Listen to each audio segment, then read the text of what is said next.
Hola, muy buenas tardes a todos y cada uno de ustedes. Sean bienvenidos a esta novena sesión de la materia de teoría del proceso y teoría general del proceso que se imparte en cuarto y quinto tetramestre de la licenciatura en Derecho y la licenciatura en Derecho con acentuación en Economía en la Universidad Ciudadana de Nuevo León. Esta sesión, fue reprogramada para el día de hoy, martes, ya que hubo unos detalles en la accesibilidad de la plataforma y así se los hice ver eh, en el bloque de esta semana. Por situaciones de accesibilidad a la plataforma hemos cambiado las fechas de las sesiones de esta semana. Y bueno, estamos presentes para explicarles esta actividad número 8, que es un cuestionario de análisis de la lectura sobre el Ministerio Público y las partes y otros participantes de los capítulos del libro del maestro Ovalle Favela, Teoría General del Proceso.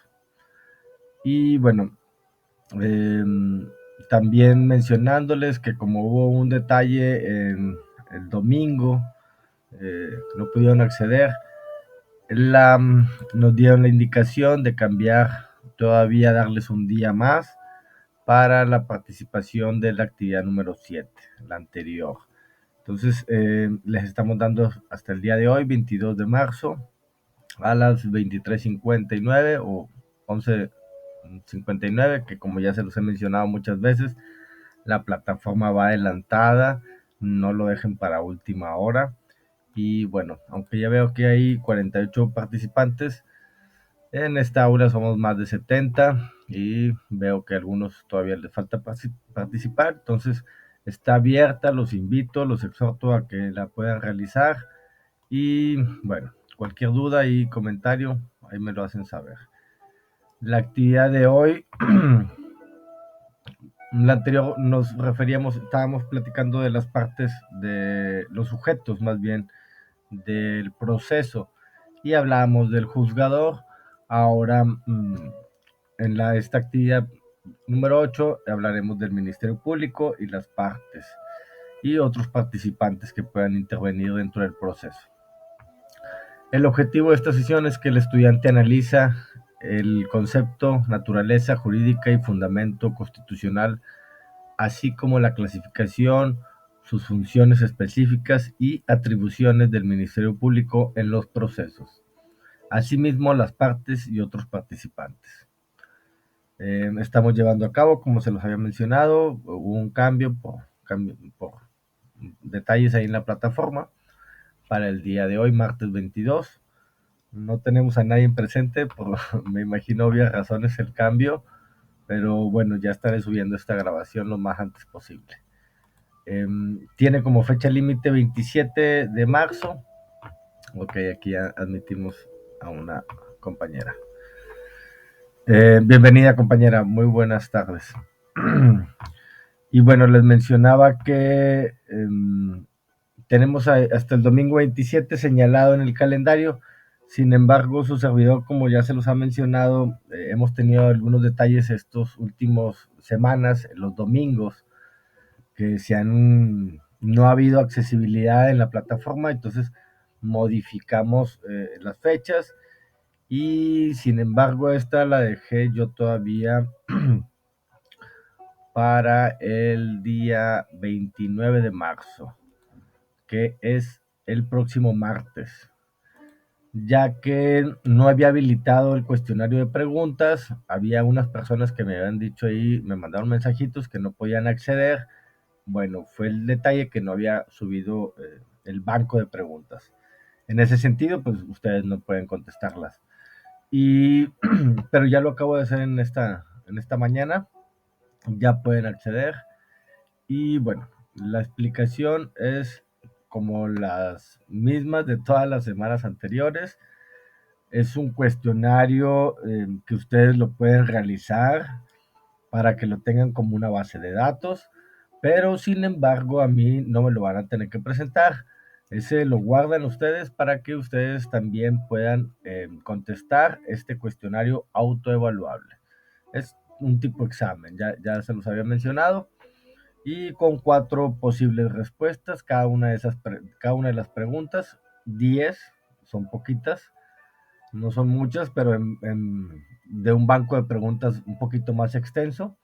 A ustedes les pueden parecer variadas o al azar, sinceramente. Y tan solo una respuesta posible de las 4. Y bueno, son 10 reactivos. Y hay 3 intentos para poder contestar este cuestionario. Extínganlo al máximo. Bueno, si sacan 10, pues es lógico que ya no tienen que realizar los otros 2. Pero si en alguno les fue mal, 1, 8 o 6, pues bueno, pueden volverlo a hacer hasta tener una calificación más alta, que será la que va a prevalecer. Perdón. En ese sentido, pues bueno, los exhorto a que extingan sus 3 intentos. El cuestionario lo vamos a tener que realizar o vamos a tener que hacer el análisis de lectura de las páginas 270 a la 299 del libro Teoría General del Proceso del maestro José Ovalle Favela, que se encuentra en el apartado de lecturas. Y pues qué bueno, ya lo hemos estado analizando en estas semanas. Ya lo saben, esta es una actividad, aunque aparezca como examen, sigue siendo una actividad y pertenece al total del 30% de su promedio total. Insisto, son décimas, pero no es un punto total, pero es mucho, muy importante para llegar a tener esa totalidad de una calidad de excelencia. Entonces, yo los invito a que no dejen de realizar cualquiera de estas actividades. Bueno, ya se los había mencionado, teníamos hasta el 28, pero sin embargo los vamos a poner hasta el 29, que es un día más, hasta el martes.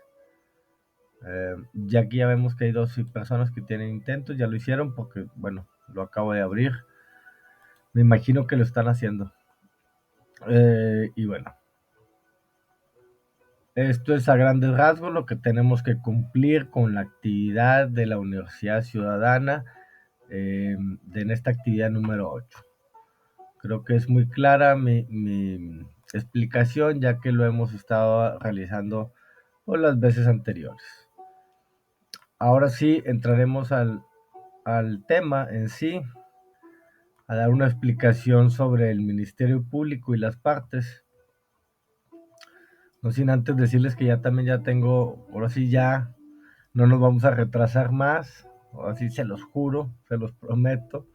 Han sido unas semanas muy pesadas, pero también ya me he avanzado, ya les iré abriendo los bloques futuros, se lo puedo ahorita señalar, ya tengo hasta, nada más me falta la actividad de regularización, pero ya tengo el examen final, ya tengo el examen extraordinario, también ya calculado, y bueno, ahí nada más se los dejo de que no se preocupen, ya estamos trabajando también en esto. Bueno, el Ministerio Público. Vamos a ver unos pequeños videos que también les anexo aquí en el apartado de videos para la mejor comprensión de este tema, que es muy interesante. El Ministerio Público ha sido una parte esencial y lo sigue siendo en los procesos, eh, tanto de las diversas materias, pero en sí estaremos viendo ahorita lo que es el Ministerio Público en el área penal. Les pido ahí un poquito de su atención. Bueno, perdón.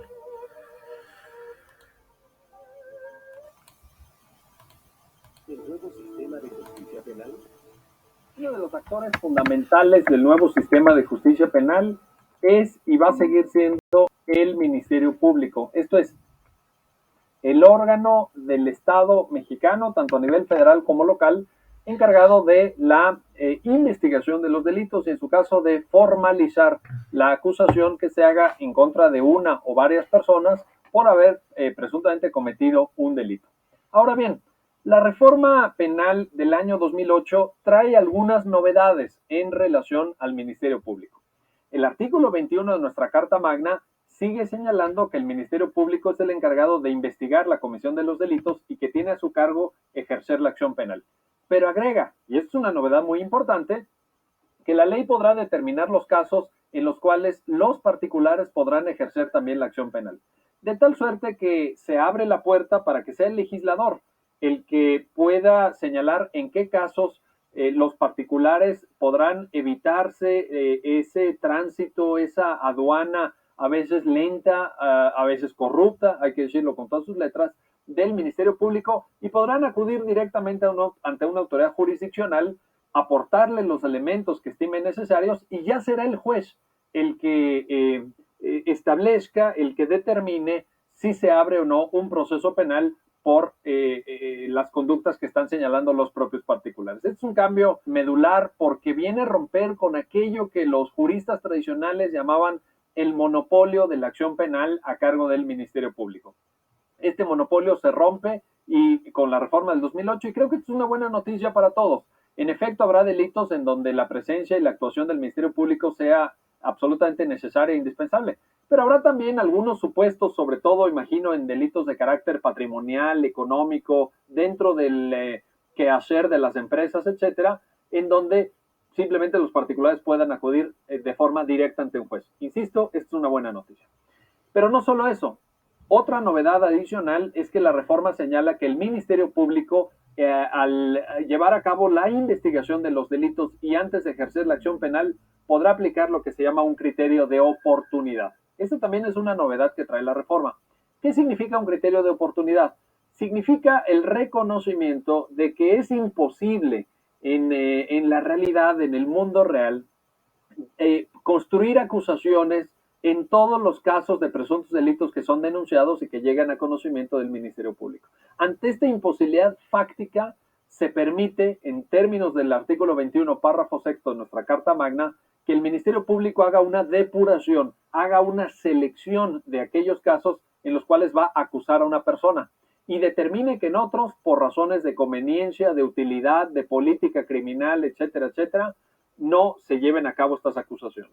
Por tanto, el ejercicio de la acción penal que corre a cargo del Ministerio Público, como regla general y eventualmente a cargo de los particulares, pero en tratándose del Ministerio Público, el ejercicio de la acción penal ya no es obligatorio, sino que puede en algunos casos no llevarse a cabo aplicando precisamente el criterio de oportunidad. Esta es una gran novedad que nos trae la reforma de 2008.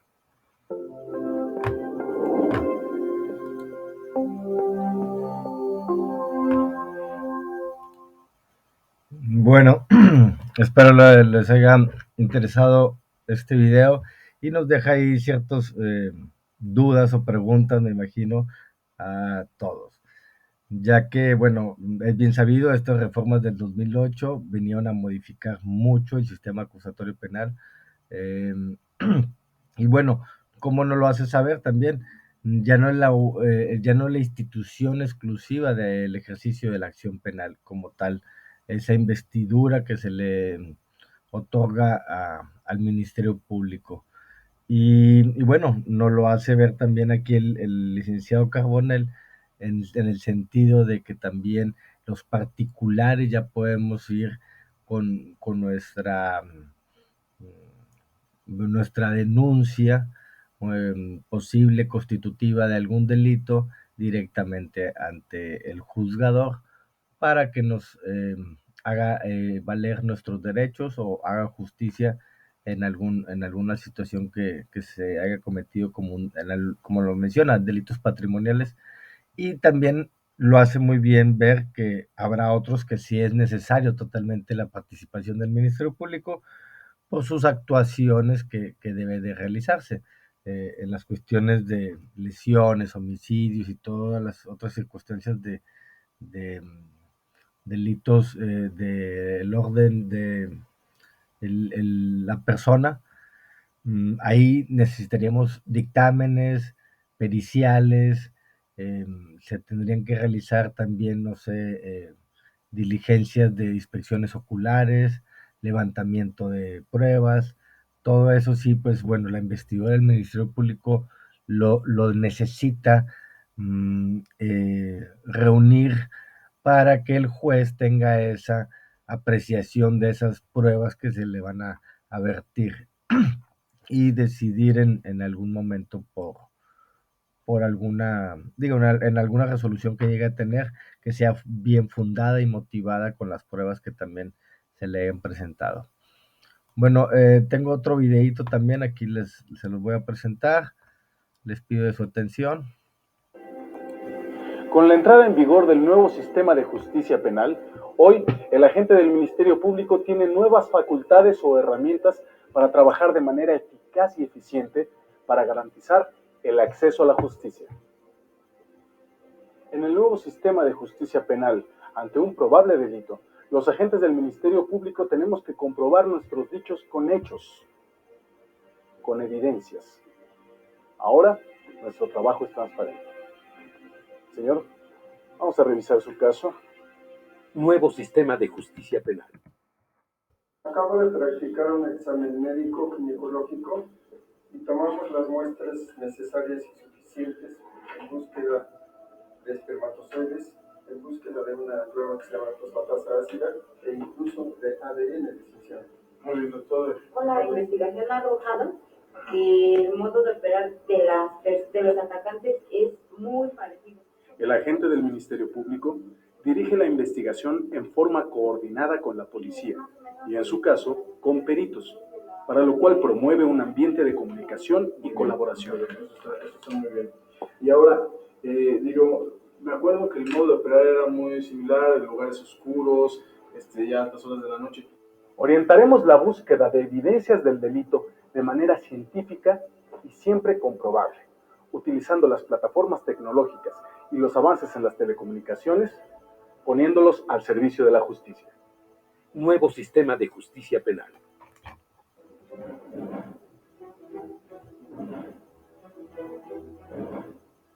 A los agentes del Ministerio Público, en el nuevo sistema de justicia penal, nos corresponde recibir las denuncias de manera rápida y eficiente sobre hechos que puedan constituir algún delito, investigando para poder determinar si es posible iniciar el proceso judicial o no.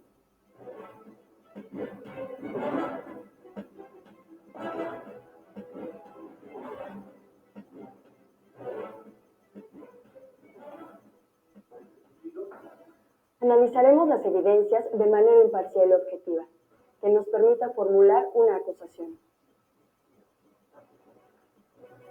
Nuevo sistema de justicia penal.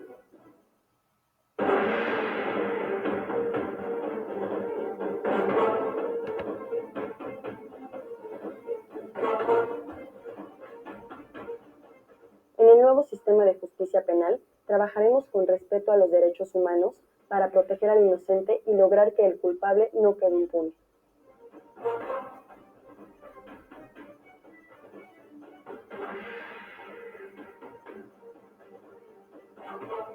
Hasta luego, que estés muy bien. Los agentes del Ministerio Público trabajaremos en todo momento con base en la presunción de inocencia, porque en el nuevo sistema de justicia penal todos somos inocentes hasta que se demuestre lo contrario. Nuevo sistema de justicia penal.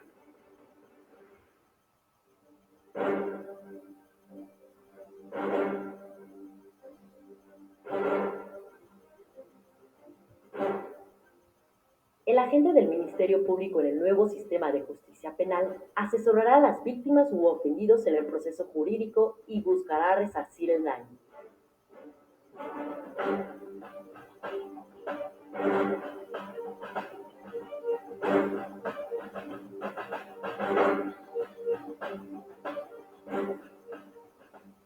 En el nuevo sistema de justicia penal, los agentes del Ministerio Público trabajamos con claridad, porque en un proceso penal queremos que todos entiendan lo que sucede. Trabajamos con transparencia, porque nuestras actuaciones están a la vista de todos. Mi trabajo es observado por un juez de control que verifica que mis actos estén apegados a la ley. El agente del Ministerio Público busca justicia y trabaja para ti. Porque la demanda ciudadana ahora es ley. Nuevo sistema de justicia penal.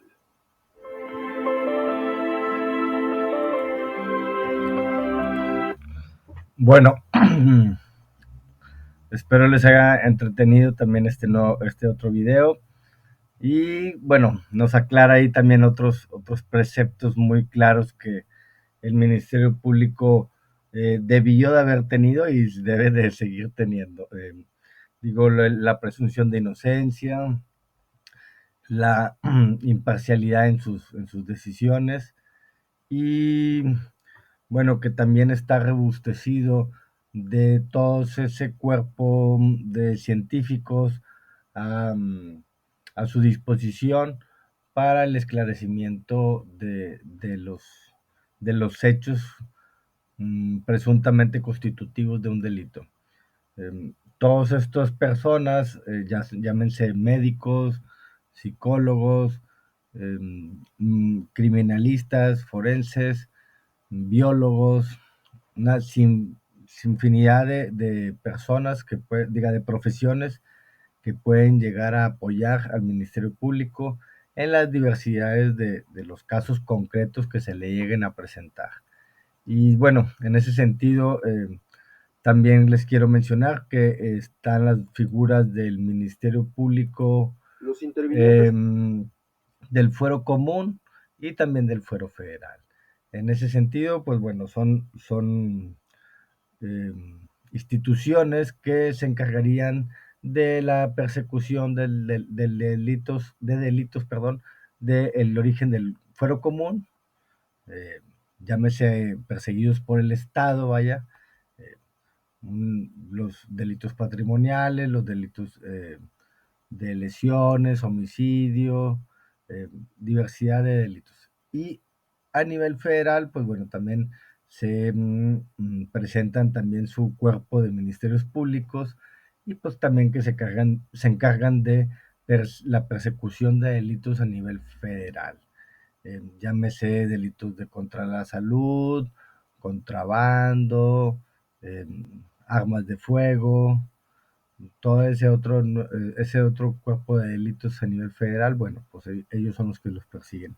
Y a su vez también son las instancias judiciales a las que van a consignar estas carpetas de investigación, tanto a un juez federal o como a un juez del fuero común. Bueno, creo que es muy clara la figura del Ministerio Público, ya nos lo aclararon muy bien. Y bueno, también quiero pasar al siguiente tema que es que estaremos viendo en este capítulo, en esta semana, son las partes también en los procesos. Y bueno, les en pido el un poquito sistema de de justicia atención. procesal penal participan de forma activa en el proceso y se encuentran regulados en el artículo 105 del Código Nacional de Procedimientos Penales, siendo estos la víctima u ofendido, el asesor jurídico, el imputado, el defensor, el Ministerio Público, la policía, el órgano jurisdiccional y la autoridad de supervisión de medidas cautelares y de la suspensión condicional del proceso. El Código Nacional hace la distinción entre sujetos y partes, pues únicamente les concede el carácter de partes dentro del proceso al imputado y a su defensor, al Ministerio Público y a la víctima u ofendido y su asesor jurídico.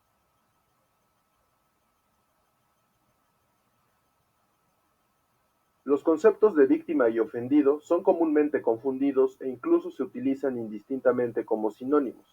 Respecto del concepto víctima, hay que precisar que es el sujeto pasivo del delito, es decir, la persona sobre la que recae directamente la conducta que se ajusta al tipo penal. Por otro lado, el ofendido es la persona titular del bien jurídico afectado por el delito. Si bien es cierto, en ocasiones ambas figuras suelen concurrir en el mismo sujeto, también lo es que en casos donde la víctima ha muerto o no puede ejercer personalmente sus derechos, se considera que los ofendidos son sus familiares e incluso la persona que tenga una relación afectiva con la víctima. Independientemente de su distinción doctrinal, es importante señalar que ambos gozan de los mismos derechos que les concede la Constitución Federal en su artículo 20, apartado C, y el Código Nacional en su artículo 109, los cuales se resumen básicamente en recibir por parte de las autoridades un efectivo acceso a la justicia, contar con un asesor jurídico gratuito, interponer denuncias o querellas, participar activamente en el proceso por sí o por medio de su asesor jurídico, tener acceso a los registros de la investigación, la protección de sus datos personales y que se les garantice la reparación del daño, entre otros. Disculpen el anuncio.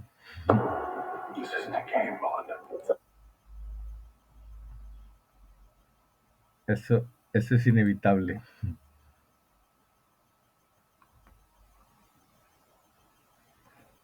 Dentro del universo de derechos de la víctima u ofendido, resalta el derecho a poder nombrar un asesor jurídico, ya que éste actúa en su representación, por lo que debe ser una persona titulada en Derecho y con cédula profesional para estar en igualdad de condiciones ante la defensa técnica del imputado. El artículo 110 del Código Nacional establece que la intervención del asesor jurídico debe ser para orientar, asesorar o intervenir legalmente en el proceso penal.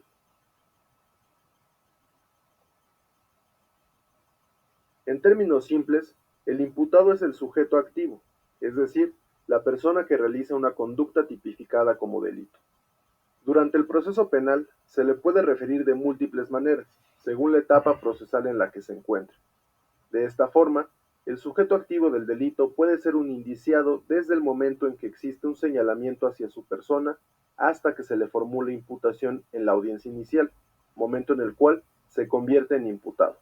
Después de que se le ha formulado la imputación, su nombre cambiará a acusado, una vez que se haya formulado la acusación en la audiencia intermedia y hasta el auto de apertura a juicio. En ese momento, bien podemos decir que se convierte en enjuiciado. Finalmente, con la resolución del conflicto penal pasa a denominarse sentenciado, ya que puede recaer sobre aquella persona una sentencia absolutoria o condenatoria. Los derechos del imputado se encuentran regulados en los artículos 20, apartado B de la Constitución Política y en el artículo 113 del Código Nacional de Procedimientos Penales, entre los que destacan ser tratado como inocente hasta que no se demuestre lo contrario, declarar o guardar silencio, que es el informe por qué motivo se le ha detenido y qué hechos se le imputan, acceder a una defensa técnica adecuada y ser juzgado en un plazo menor a un año, entre otros.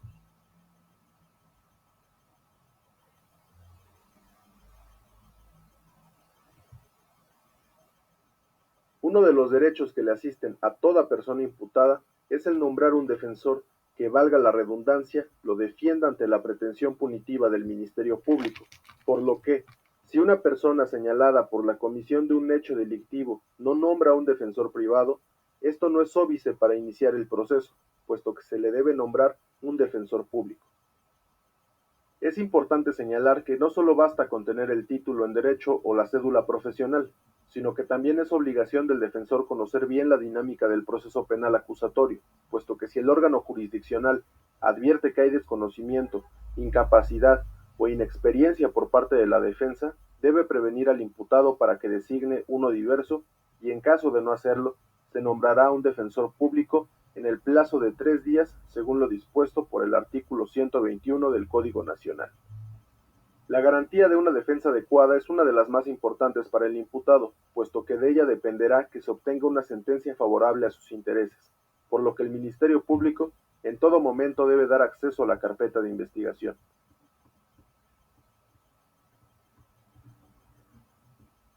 El Ministerio Público es el representante de la sociedad.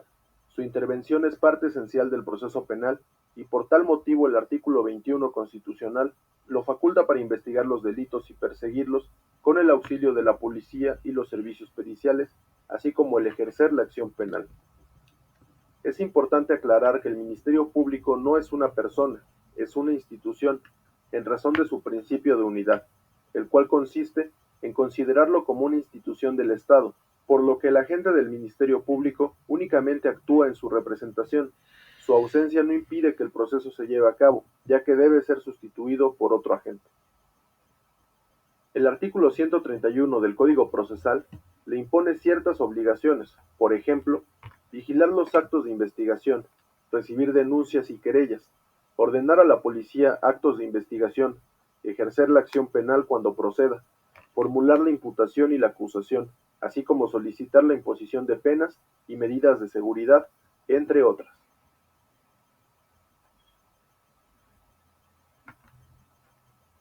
La policía actúa bajo la dirección y mando del Ministerio Público, y según el artículo 132 del Código Nacional, tiene, entre otras obligaciones, la de recibir denuncias e informar a la representación social de las mismas, realizar detenciones, preservar el lugar del hecho y del hallazgo, garantizar la integridad de los indicios y registrar sus actuaciones en el informe policial homologado.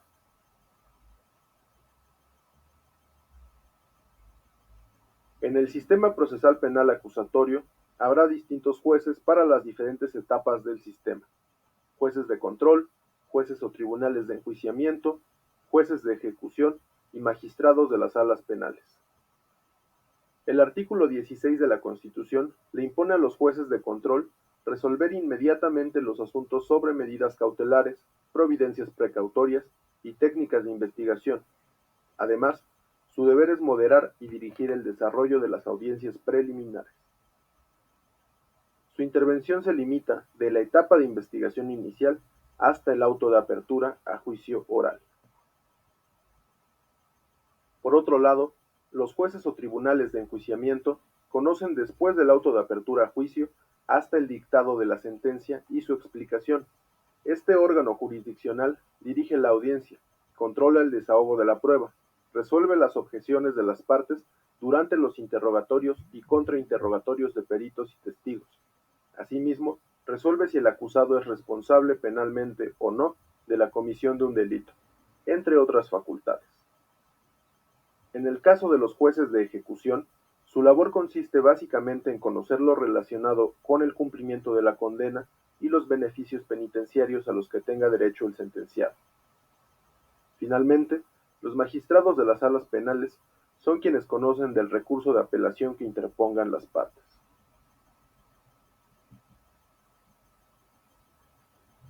Esta autoridad realiza la evaluación del riesgo del imputado, da seguimiento a las medidas cautelares impuestas, que son diversas a la prisión preventiva, y a las condiciones que deba cumplir el imputado en razón de una suspensión condicional del proceso. El artículo 177 del Código impone ciertas obligaciones a esta autoridad, entre las que destacan el entrevistar a la víctima u ofendido, verificar la localización del imputado, así como requerirlo para detectar uso de drogas o alcohol, y sugerir cambios en las sanciones impuestas.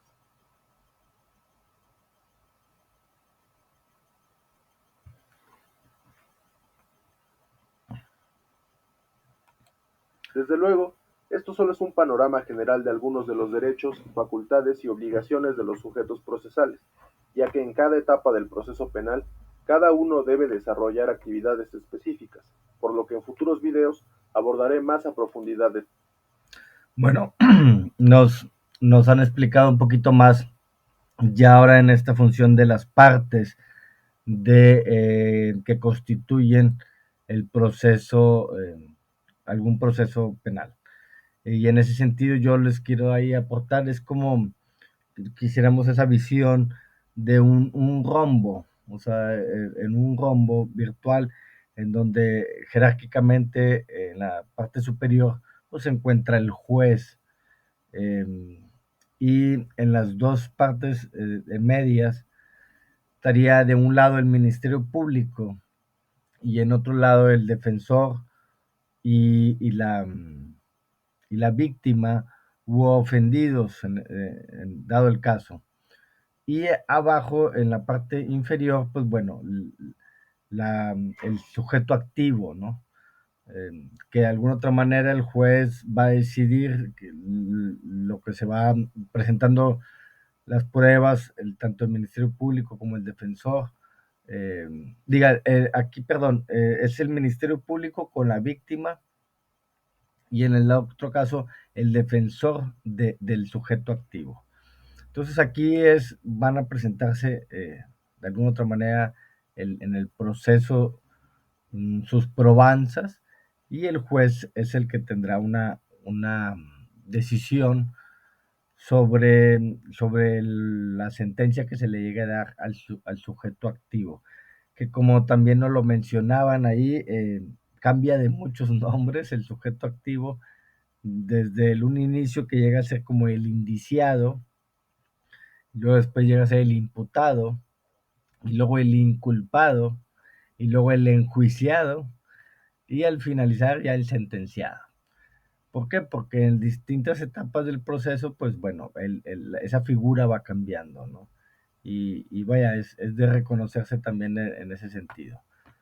Y bueno, tengo otro pequeño video también de otro colega en donde les pido un poquito de atención, también nos va a explicar sobre las partes y bueno, ya vamos a dar por finalizada terminando este videito. Hablar continuando con los temas de la teoría general del proceso, vamos a hablar de esa figura que procesalmente se denomina como partes en el proceso. Para hablar de partes del proceso tenemos que entender que la parte... Perdón. Va a ser toda aquella persona física o va a ser toda aquella persona moral que se encuentra involucrada en un conflicto jurídico y que por sí o a través de representantes va a pedir la intervención de un órgano del Estado con facultades jurisdiccionales para que conforme a derecho resuelva y emita una decisión judicial que va a estar destinada a salvaguardar los intereses de alguno de ellos. Así tenemos entonces que se divide esta pequeña definición en 4 elementos. El primer elemento va a ser que es una persona física o bien que va a ser una persona moral. Esta persona física o esta persona moral resulta indispensable para poder dar inicio a la contienda jurisdiccional y esta persona física o esta persona moral podrán comparecer, es decir, podrán ejercer su acción a través de ellos mismos o bien por conducto de sus representantes legales. Otro de los rubros o de los aspectos relacionados a la definición de las partes es un segundo elemento que nos refiere que tendrá que existir una intervención de un órgano jurisdiccional, es decir, forzosamente en una contienda judicial, quien se tiene que enterar de un conflicto de esa naturaleza tendrá que ser un órgano del Estado, en términos del artículo 17 constitucional, que al que hemos hecho referencia en otros videos. Es decir, ese órgano jurisdiccional será la persona facultada para resolver y para dirimir el conflicto que surgió entre una parte y la otra. Es decir, la relación procesal en ese momento empieza del accionante, es decir, de la persona que interpone la demanda con el juzgador, y el juzgador posteriormente mandará a traer a la persona en contra de quien se está reclamando esa pretensión.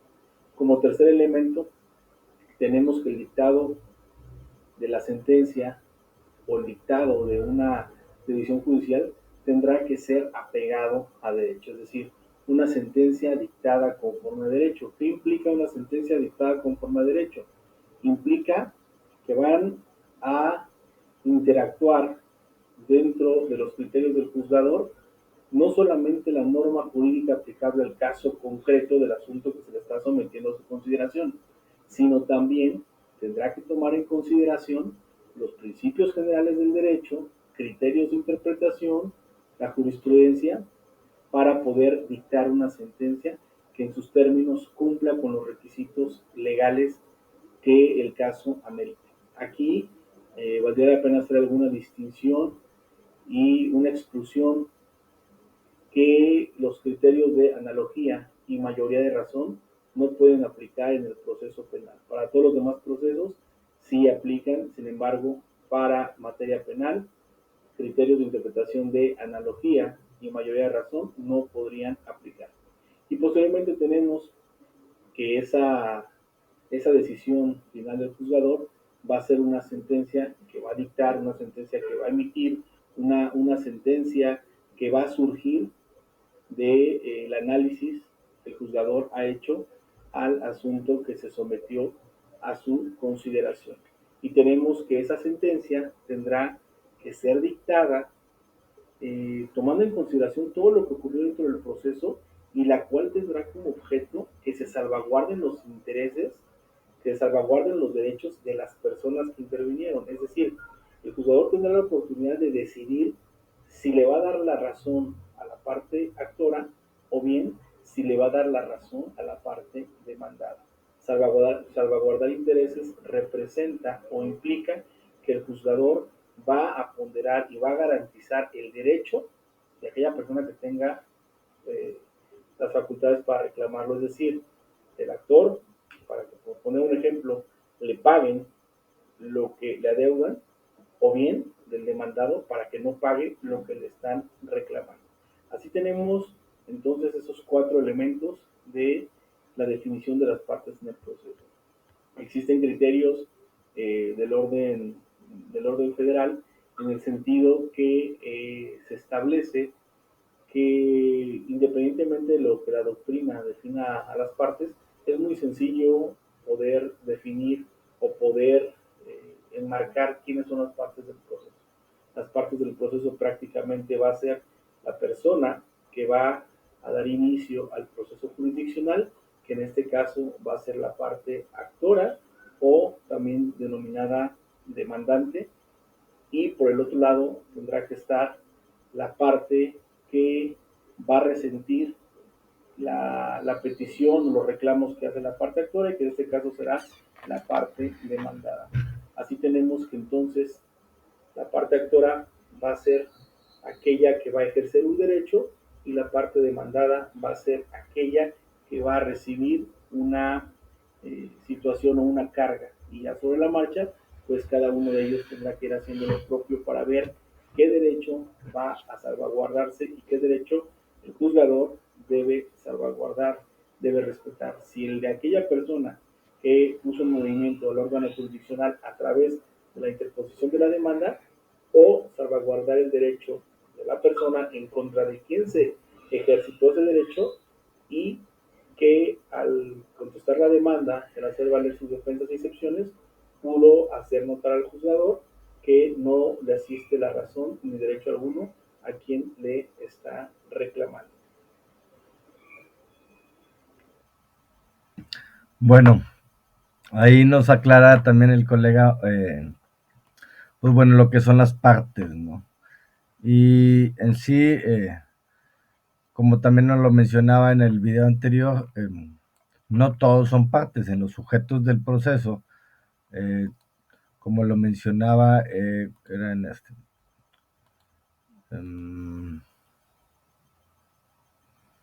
Los sujetos del proceso, del procedimiento penal, la víctima o ofendido, el asesor jurídico, el imputado, el defensor, el Ministerio Público, la policía, el órgano jurisdiccional, la autoridad de supervisión de medidas cautelares y de supervisión condicional del proceso. Aunque todos estos son los sujetos, nada más se les puede mencionar partes como a la víctima o el ofendido, y al Ministerio Público y al imputado. O sea, son los que de alguna otra manera, como los mencionaba en este rombo, son los que están en la participación directamente. Y bueno, el juez es el que va a tener que resolver cualquier, vaya, dependiendo las pruebas, como se los mencionaba anteriormente, las probanzas que hayan presentado tanto el defensor del imputado como el Ministerio Público, haciendo valer los derechos de la víctima o el ofendido o ofendidos. Y en ese sentido, pues bueno, ahí estará el juez para resolver esa situación. Creo que es claro mi explicación, igual la de los compañeros que les he presentado en sus videos.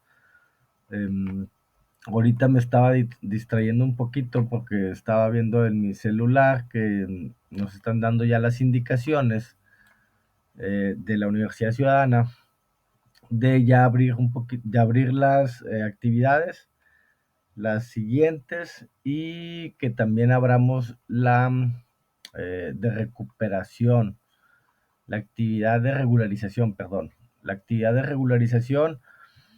Esta ya la verán en estos días porque ya nos están dando la indicación que tengamos que hacerla. Y bueno, va a ser ahí como un cuestionario. Ese sí lo van a tener que ustedes hacer y presentarlo como las actividades, como la actividad diagnóstica, que sinceramente todavía se los confieso que no hemos tenido el tiempo para poderlo hacer, pero ya en esta semana lo tengo que hacer. La evaluación diagnóstica y es para entregar, ¿ok? Tendrían que ser un cuestionario, ahora sí que de todos los temas vistos, yo diría como mínimo unas, bueno, ahí verán ya las preguntas que les voy a poner como mínimo, tengo que analizarlo también, pero como es una actividad de regularización, o sea que va a tener un gran puntuaje, no va a ser cualquier actividad, ¿ok? Desde ahorita se los aclaro, en ese sentido. Pero bueno, eso sí lo que nos están mencionando y que también los excluyamos del examen extraordinario. ¿Qué es esto?